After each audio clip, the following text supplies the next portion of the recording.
Good evening, everybody. I would like to call the Quarry Monitoring Committee meeting for October 29th, 2024 to order. Roll call, please. Alderman Barber. Here. Member Swanson. Here. Alderman Hassan. Here. Member Tenhaken. Here. Member Pins. Here. Rise for the Pledge of Allegiance. Pledge allegiance to the flag of the United States of America and to the republic for which it stands, one nation, under God, indivisible, with liberty and justice for all. Amen. Amen.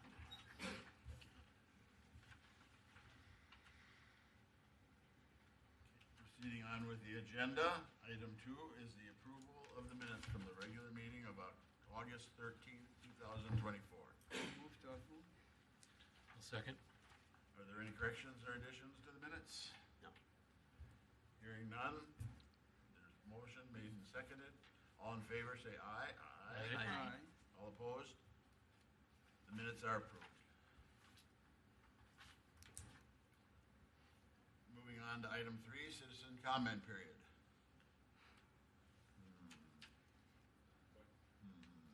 I'm not on the agenda anywhere else.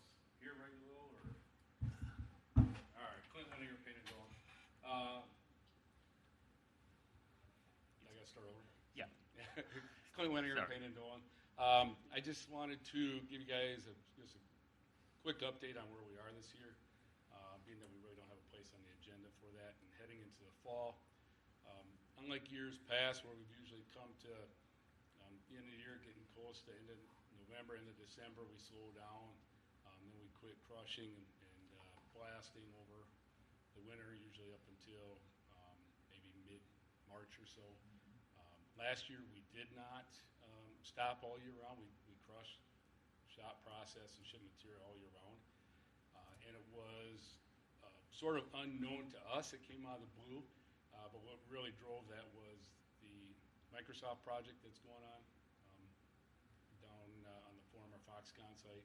And we don't see that stopping this year. They're keeping going, so we're going to keep going like we did last year. And this is, since we bought the Vulcan site, it's probably been the busiest year we've had since we've combined the two quarries in the last year. So I think we've done a pretty good job of keeping up with stuff, considering how busy it's been and some of the weather challenges we had.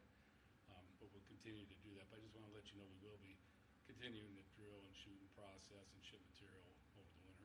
It'll be a little bit less, obviously, because of less daylight hours, but we will still be active throughout the winter time. So. As long as it's 80-degree weather. Oh, I don't know if that's, is it good or bad?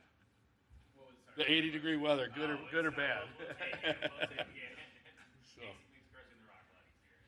So, and then I have, if you don't mind, I have something I'd like to talk about under the quarterly presentation after Kristen delivers her report. I have a few comments I'd like to make after that too, if I can. Thank you. Okay. Any other citizens wishing to comment? Seeing no other citizens coming in, I'll close the citizen comment period. Moving on to item 4, business action may be taken on any item. The quarterly presentation by Stantec Consulting.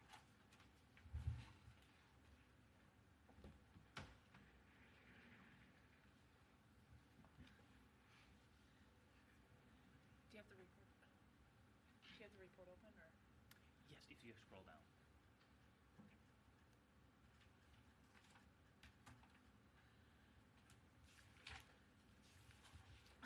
So the report follows the standard format we've been using. In the third quarter, which was July, August, and September, we completed 6 observation events, 2 each month. 4 of them were unannounced inspections. 2 were announced inspections when we went into the quarry.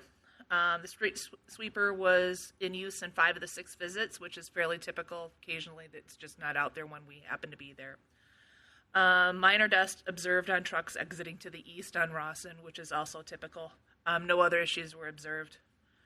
As for the seismic monitoring, all the equipment has been set up the same as it has been for years. And during this quarter, there were a total of 26 blasting events. 13 of the 26, or 50% of them, were detected by the Stantec meters. But please remember that we only have 2 meters out there, so some of them were also not detected by the Payne and Dolan meter that it was co-located with, just based on the location of where the blast was in relationship to the meter. Then looking at the Planned Development District agreements, the PDDs, for the blasts, none of the blasting events in third quarter were over the 0.3 inches per second reading for the blasts. And year to date, they're at 96% being below the PDD limit, and their requirement is to have at least 85% below the limit. So they're well within the operating limits of the permit. And then in terms of the air overpressure, the decibel reading, they're not supposed to exceed 123 decibels on at least 85% of the blasts. None of them in third quarter went over that limit. And year to date, 99% of the blasts have been under that limit. There's been one over. The Stantec meters and the Payne and Dolan meters are generally in agreement with the air overpressure and the vibration readings. And we'll note that the meters were swapped out and recalibrated in July, and they'll be recalibrated late next spring. And then we get into the blast complaints.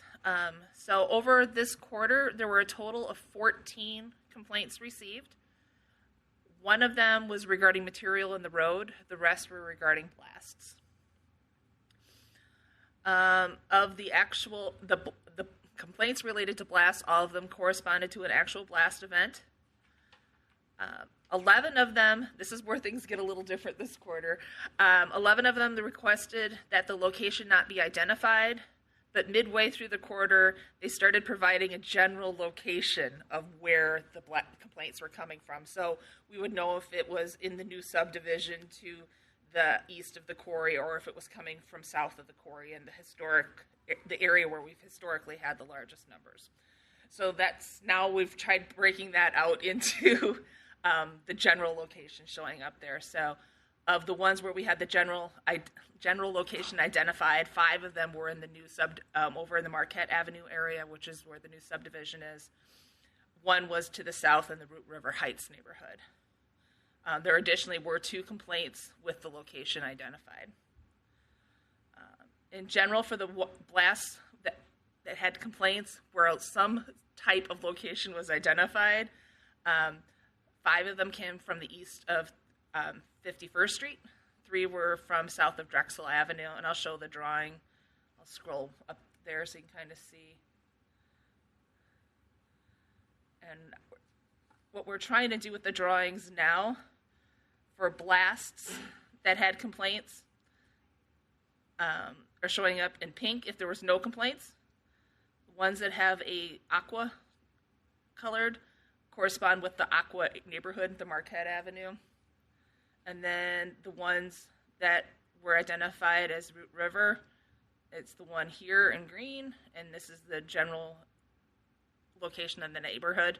And both of the locations that had the actual addresses identified came from that same neighborhood south of the quarry. You can see most of the blasts that had complaints this quarter were from the central and southern parts of the quarry. And then we can go back to the actual description of what was on the complaints.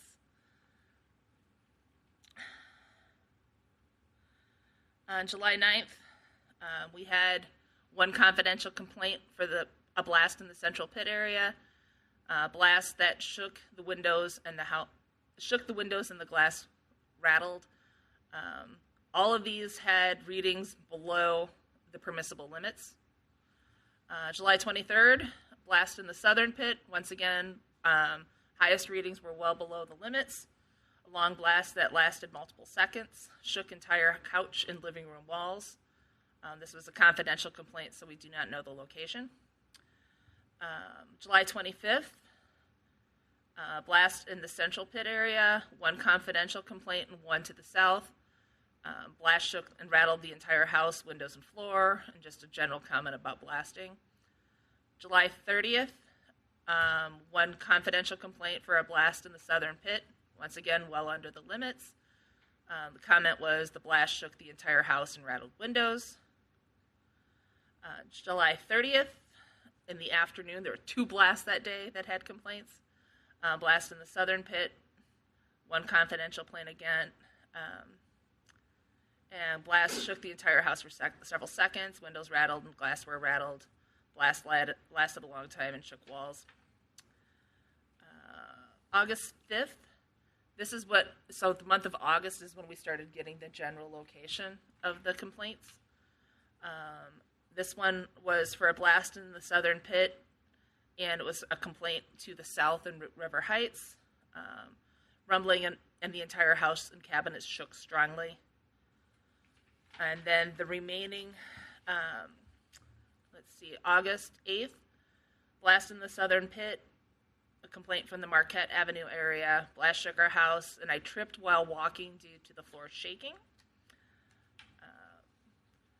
August 14th,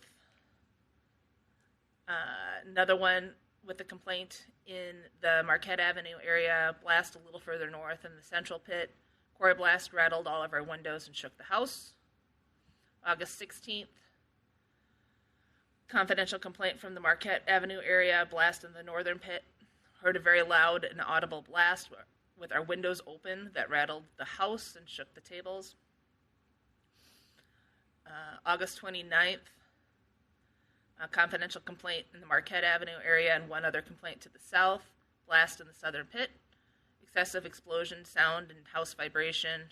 A blast from the quarry shook the entire house and rattled the floors and windows. And then the last complaint from the quarter was on September 9th.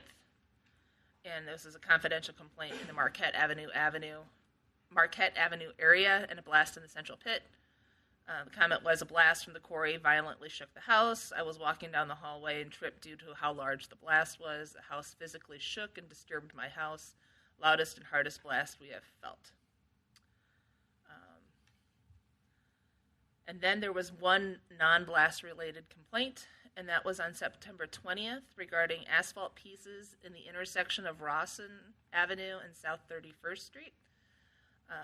And the comment was, if the quarry sells recycled asphalt and it is trucked in by dump trucks, one of them dumped and spread asphalt pieces in the eastbound traffic lanes at the intersection above. I thought that by now this issue would have been addressed, as it now has bonded to the concrete and needs to be scraped off.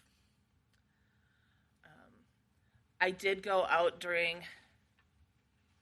inspections in September, after that date, to observe that. Earlier in September, I saw asphalt pieces. I come down on 76th Street and cut over on Rawson, and I saw some asphalt pieces in the eastbound lanes between 76th Street and just past the quarry, but I did not observe anything at that intersection when I was out there. Summary of the blast events: 26 events in the quarter, 11 had complaints. 1, we had light rain. Most of them, 8 of them, had some sort of clouds. 2 were during clear or scattered clouds. 9 of the complaints were for blasts prior to 12 noon. 2 were for blasts after 12 noon. 9 blasts had 1 complaint, and 2 blasts had 2 complaints each. 6 of the blasts with complaints happened in the southern area of the quarry, 4 in the central area, and 1 to the north. Like I stated, the operational complaint I investigated while I was out there for an inspection in later September. In terms of complaints from addresses that were identified, 1 address this quarter had complained more than once this year to date. They complained in the first quarter and 3 times in the second quarter and 1 time this quarter. 1 other address had 2 informal complaints in the first quarter. All but 2 of the complaints requested confidentiality. 6 of the confidential complaints starting in August did list general locations. It is not known whether or not any of these are from the same address. 5 complaints to the Marquette Avenue area, which is the newer subdivision.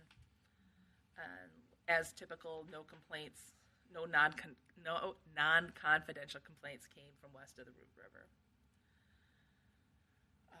And that's it. The blast data showed that everything was below the limits, and we just had a little bit of weather data on each one of them too. But more complaints than typical. But like I stated previously, everything was below the permissible limits this quarter, and they're well below the limits for the year. Any further discussion of the report? I was just thinking that the new complaints from the Viridian Development Area, Pleasant View Reserve, it's probably because those homes have almost all been built and are now all have been sold. And people are residing in who maybe I have lived near a quarry before. Although for all of us who have lived there, and I live at 48th and Madison Avenue, just 3 blocks to the east of the quarry. I'm feeling, counting my blessings here, how this is now as to how it used to be. But the people who are just moved in now are just experiencing this probably for the first time. And but in my walks around the neighborhood, I always try to talk to residents and what brings them here, what kind of work do they do, just kind of get to know people,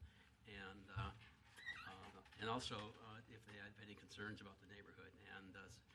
And people just don't complain about the quarry openly in talking with them. They're a lot of high-end jobs, professionals, doctors, nurses, engineers, lawyers, obviously to afford the 600 to $1 million for homes that are being sold out there. So, but again, they're probably experiencing quarry blasting for the first time and forever for them. So, but I don't see it as being an issue. In my neighborhood, nobody's complaining verbally to me, and they know that I'm on this committee, and I would direct them.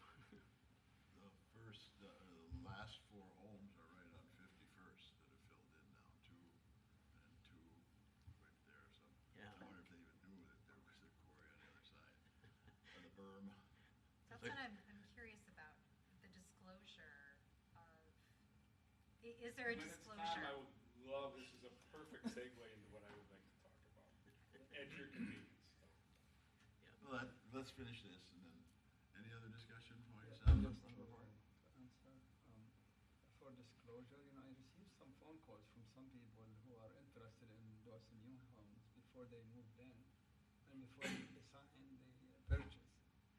That about the square. So I think people have, some of them are aware of the query because they did ask about blast and if affects the houses and things like that.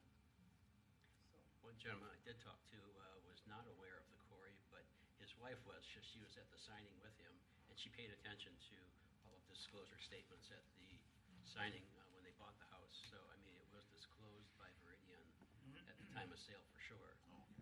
She knew about it. He wasn't listening to that part of it. So. Okay, I will, no, any further discussion? Yeah, 2 of the complaints mentioned tripping this quarter. That's Have you ever experienced a blast where they're strong enough to make you trip when you're walking? I'm only three blocks off the quarry, and no, that's a new one. Was there any address with those 2 that was? All they were just identified as the Marquette Avenue area. Market area, okay. So at least now what we're planning on doing in the future, if the drawing we had from this quarter works for you, is these are the 2 areas where we've typically been getting the complaints, so we can at least identify which blasts, and we list over on the right-hand side which blasts they are. But you can see with the correlation of locations and the complaint area. Do we know if those folks get the blast notification, like the text messages? Do we know that? I don't know. Again, I can address that when I'm. It's not part of the information that I'm provided, so I can't comment. Okay, I will entertain a motion to change the rules of order to allow Clint to speak to this as a concerned person. Anyway, a motion? A motion. Yeah, second. All in favor? Aye. Great, thank you very much. This is probably an issue that's been a little more up close and personal with me the last 4 or 5 months than it usually is, because you guys know we're usually an open book with people, right? We try, if people call us, we'll meet with them, we'll go visit them. We've had numerous neighbors, I wouldn't say numerous, but maybe a handful from the new subdivision call and just ask about the quarry. A couple we have added to the pre-notification list, but then also say, hey, anytime you want to come for a visit, love to have you, right? Just, you got my number now, call me. Right? And I respect that not everybody, if they're complaining, sometimes people just want to be heard and they don't want people to know so something doesn't pull back on them. So I get the point of confidential complaints. We've had a lot of those throughout the years that we've been doing this, right? So sometimes if it's specific, it's hard to gear our operations to see what's maybe impacting them. But I'm going to talk about something that's very specific today because it's a pattern, and then also I've dug further into it.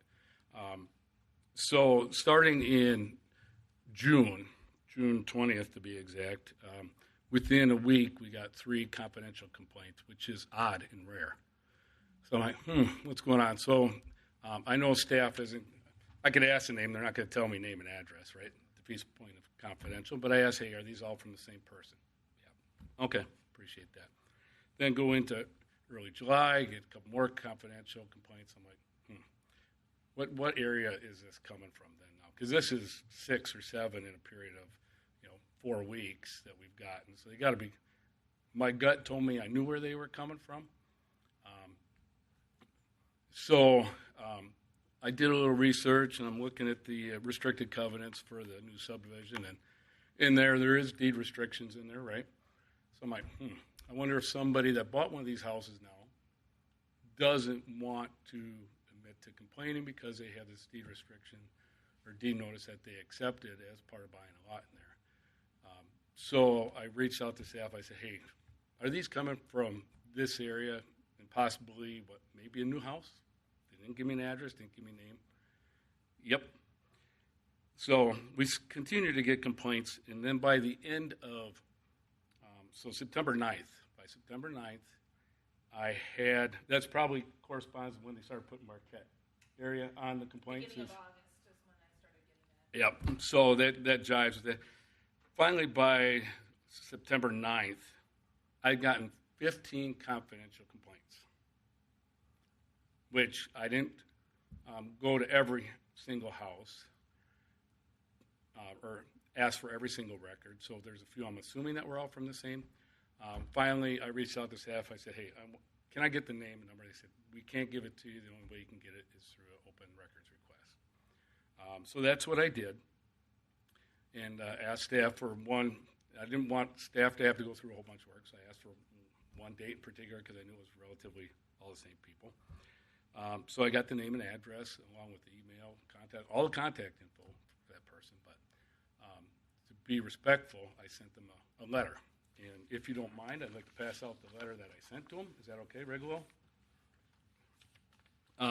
Just introducing myself and saying, hey, we operate the quarry next door. Or you may have some concerns. Love to sit down and talk with you sometime, right? Because that's what we try to do.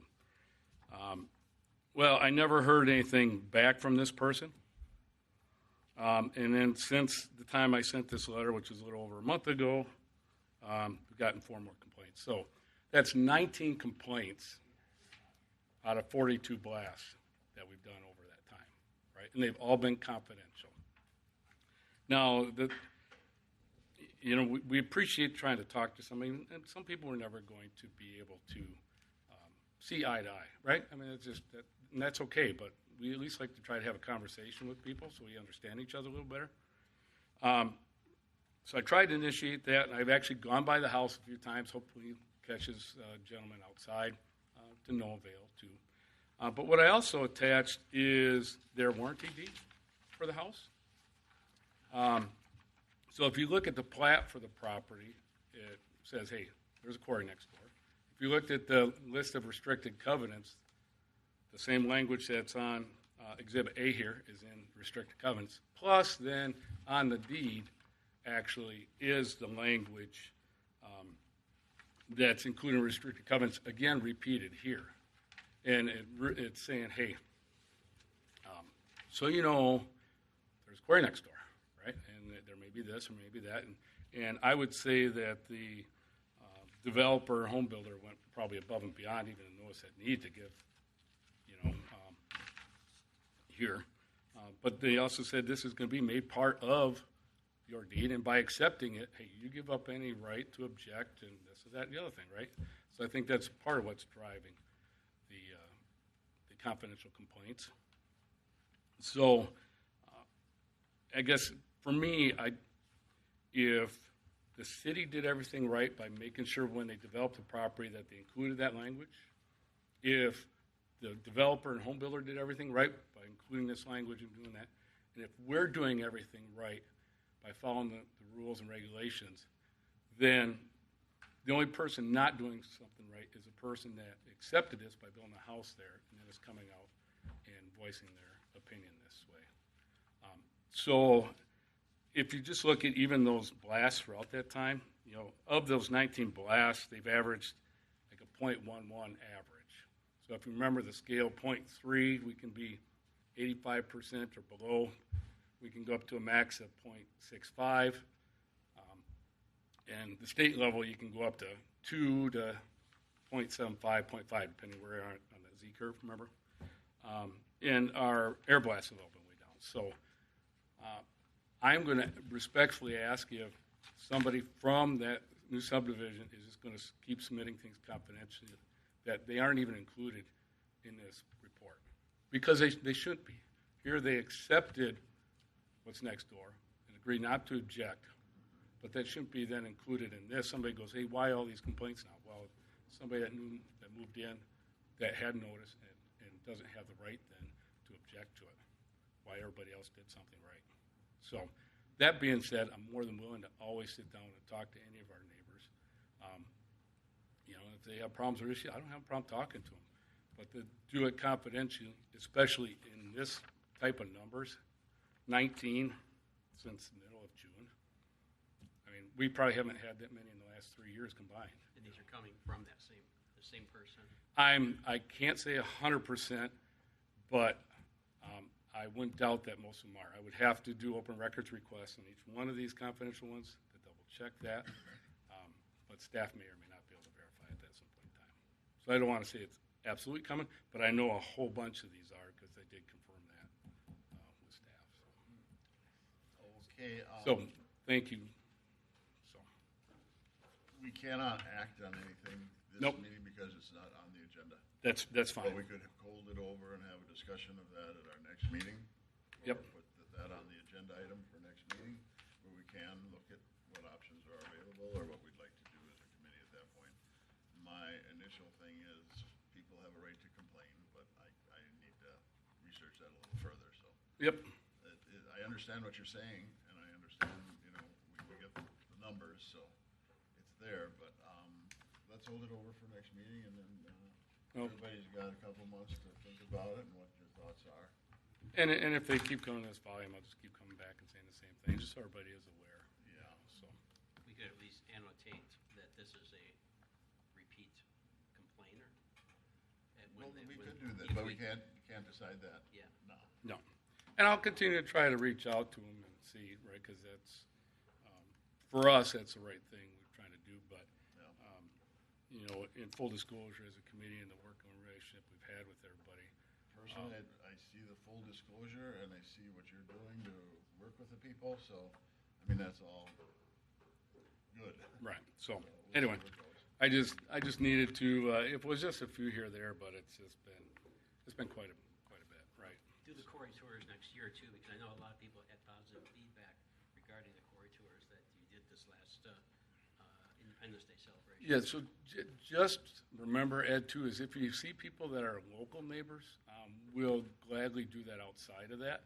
Yeah. You know, you can pass them my name and number, and we gladly take them, when it works best, and we don't have to wait for an event like that. Is there an association in there? No, not really. No, it's all individual homes Yeah, that are, individual homes. not any homeowner The lots and association. the building and everything are all coordinated by Veridian, so it's not like they're selling lots and other builders coming in. It's their people, Hopkins Yeah. Construction, and everybody else. Okay. Anyway, thank you, appreciate it. Let's, motion to go back to regular order. I'll make the motion. I'll second. Motion is made and seconded to go back to regular order. All approved, say aye. Aye. It's been approved. Okay, now we can move on to item 4B, which is a quarry monitoring scope of services for calendar year 2025. You're back. I'm back. So in attachment A that's in your packet, we have broken down our suggested scope of services for 2025. And this is based on maintaining the same budget as this 2024, which was $55,000.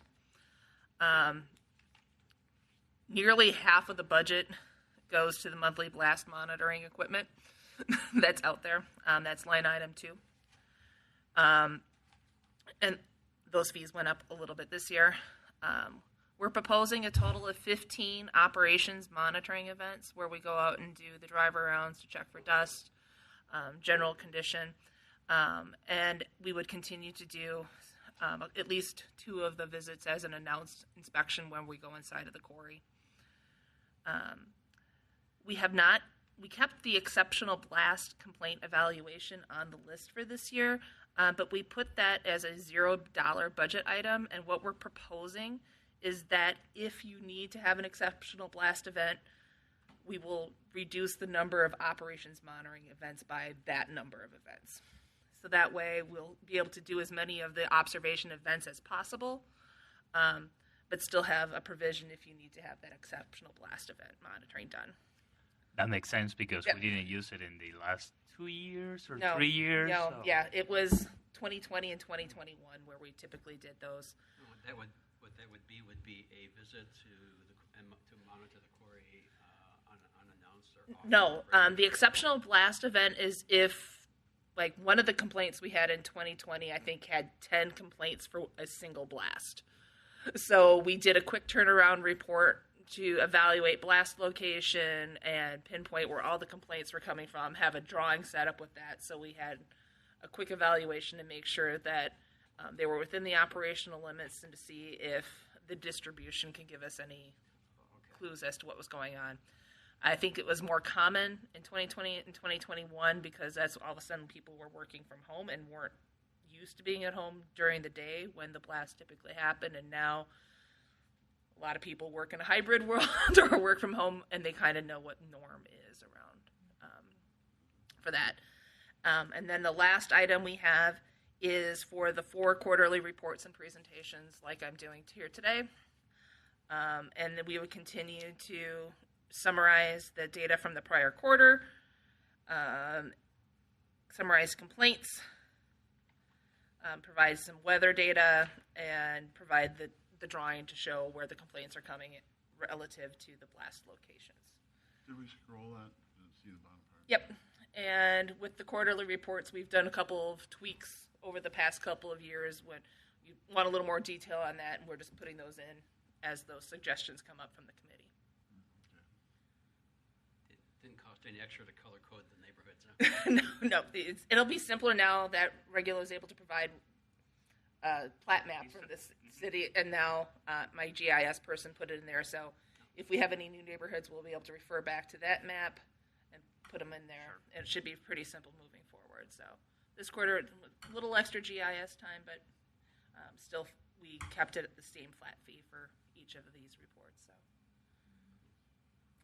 And then we typically will present the quarterly report 4 to 8 weeks after the close of the quarter, so we have time to do the data evaluation and get it to Regulo in time for inclusion in the public notice of the packet. Any further discussion on the new contract?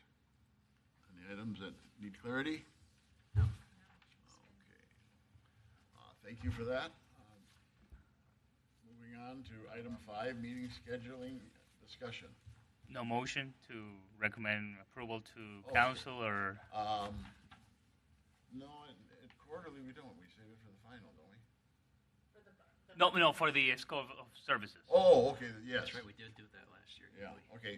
I'd entertain a motion to, I would move to present that as presented To to the the council? common council. I'll second it. okay, it's been, all in favor? Aye. Aye.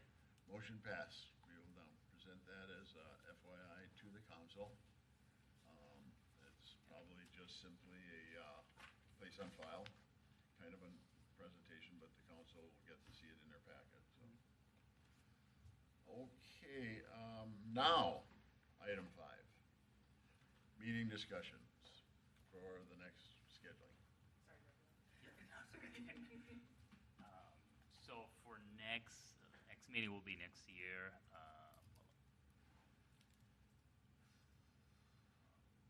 Could be the end of January or early February. My own personal preference would be this third or fourth Tuesday of each month, because I usually have a lot of church committee and commission meetings on the first and second Tuesdays. For some reason, everybody likes to have a meeting on a Tuesday. So the 3rd or 4th Tuesday in January would be Tuesdays is 21st. The 21st would be common council, so the 28th, 28. that would be fine. That works for you, Kristen? Yep, as long as I get the complaints and the blast data by this. First week of January. Holiday, yep, it's, Yeah, or by the 6th. We can make it work, the 6th at the latest. Mm-hmm. Okay, works. If it can't, we can change that. If it's- Because it's just, it'll be the December data that I'll need from you. So that's the tentative date right now would be the 28th, Mm-hmm. subject to change if needed. Okay. Okay, I would entertain a motion to adjourn. So move. second. It's been moved and seconded to adjourn. Does anybody want to stay longer? Nay. No, not at all? Okay. If you'd like it to close now, say aye. Aye.